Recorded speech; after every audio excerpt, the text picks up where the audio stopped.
Ada beberapa pertanyaan di DM sosmed Bosman yang meminta dijelaskan apakah New Mind anti IKN, pemindahan ibu kota baru. Kita jawab, kita jelaskan dulu apa yang New Mind maksud dengan pembangunan dan kemajuan atau growth bagi New Mind. Dengan menjelaskan hal ini akan menjawab langsung anti pemindahan ibu kota baru atau tidak para New Mind itu. Ingat sahabat, membangun itu belum tentu membuat growth, namun membuat pertumbuhan pasti salah satunya dengan cara membangun. Nah lu, mulai bingung ketika kata-kata dibolak-balik seperti kemahiran filsuf Brother Rocky Gerung yang berucap terkadang membuat logika lawan bicara menjadi mengiyakan karena nggak ngerti atau karena lemot otaknya belum berpikir sudah diterjang logika baru berikutnya olehnya. Begini kita menjelaskan tentang pendapat New Mind di dalam membangun. Sungguh beda sekali antara membangun dengan membuat pertumbuhan.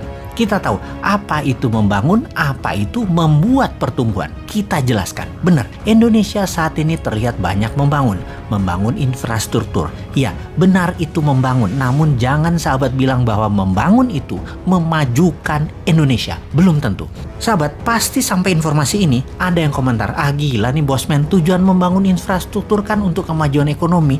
Benar kan? Begitu? Ada yang komen begitu kan? Jawabannya, belum tentu membangun itu memajukan ekonomi. Kita harus melihat bagaimana cara Indonesia membangun dan dengan siapa membangunnya. Baiklah, saya mau menjelaskan sedikit dengan pengandaian.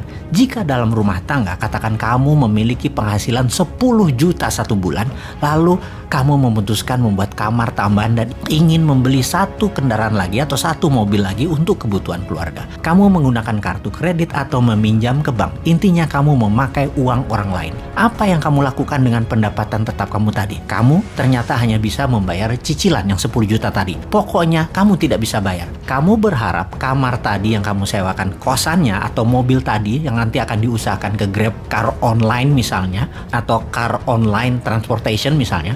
Sepertinya rencana itu bagus bukan? Tetapi bisnis sekali lagi bukan matematis. Apa yang terjadi kalau tidak ada yang menyewa kamar tersebut sebagai kos-kosan? Apa yang terjadi kalau setoran transportasi online tidak mencapai target? Pasti dari penghasilan yang 10 juta tadi dibayarkan ke bunganya saja dan pastinya pokoknya tidak bisa terbayarkan. Kita terus menggantung harapan bahwa kos-kosannya mudah terisi dan transportasi online-nya akan meningkat hasilnya. Anda benar membangun, tapi belum tentu membuat maju perekonomian rumah tangga. Betul kan? Dengan ilustrasi tersebut, kita urai lagi lebih dalam apa yang terjadi pada ekonomi secara makro di kelas menengah ke bawah di Indonesia dalam 6 tahun terakhir. Sekali lagi, kenapa pertanyaan kita memfokuskan pada pengusaha kelas menengah ke bawah? Karena yang di atas, yang besar, yang oligarki, yang BUMN, mereka tidak menderita. Mereka naik pendapatannya karena fasilitas negara dan karena pejabat membuat peraturan yang menguntungkan oligarki. Maka kalau digabungkan, ekonominya jadi besar, jadi naik. Dan dengan menggabungkan ekonomi menengah dan kecil, sungguh jadi terlihat naik. Sekali lagi, jadi terlihat naik. Tapi kalau kita fokus pada ekonomi mikro, kelas menengah ke bawah, jomplang pada turun secara bernegara. Bayangkan dalam 7 tahun terakhir, angka pertumbuhan kredit turun begitu tajam di Indonesia. Ini membuat sulit bisnis berkembang dengan cepat. Bank biasanya belasan persen per tahun tumbuhnya dalam penyaluran kredit. Alias kalau tahun lalu 1 triliun bank kasih kredit, tahun ini harus naik 1,15 triliun. 1 triliun itu adalah pengandaian ya. Dan sejak tahun 2014, tumbuh kredit di Indonesia di tahun tersebut adalah 11,58%. Lalu tahun depannya, tahun 2015, tumbuhnya 10,44%. Mulai turun tuh. Di tahun 2016 tumbuh 7,87%. Di tahun 2017 tumbuhnya hanya 4,18%. Oke, baiknya saya nggak mau teruskan yang 2018, 2019, 2020, bahkan 2021. Asli, saya nggak mau teruskan. Malu. Sekarang kita gabungkan informasi dari awal hingga informasi terakhir yang barusan. Sungguh, keberhasilan membangun terbukti tidak menunjukkan kemajuan seperti apa yang dilakukan selama ini, yaitu membangun infrastruktur jalanan